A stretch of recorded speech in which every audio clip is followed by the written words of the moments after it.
ঢাকার প্রাণকেন্দ্রে অবস্থিত দেশের সর্বাধিক ঐতিহ্যবাহী শিক্ষা প্রতিষ্ঠান ঢাকা বিশ্ববিদ্যালয়। শত বছরেরও বেশি পুরনো এই প্রতিষ্ঠান যেমন জ্ঞান চর্চার কেন্দ্র, তেমনি ইতিহাসের এক জীবন্ত দলিল।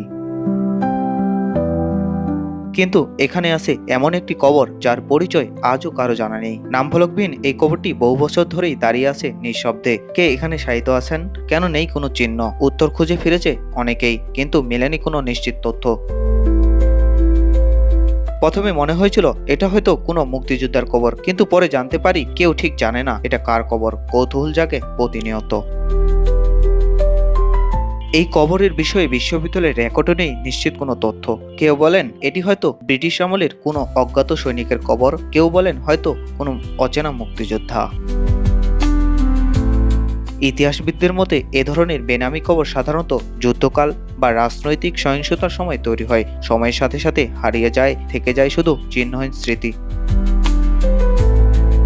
ঢাকা বিশ্ববিদ্যালয়ের এই অজানা কবর শুধু একটি পাথরের স্তূপ নয়, এটি আমাদের ইতিহাসের নীরব সাক্ষ্য। হয়তো কোনোদিন জানতে পারবো এর পিছনের গল্প, ততদিন পর্যন্ত দাঁড়িয়ে থাকবে একটি অমীমাংসিত ইতিহাস হয়ে।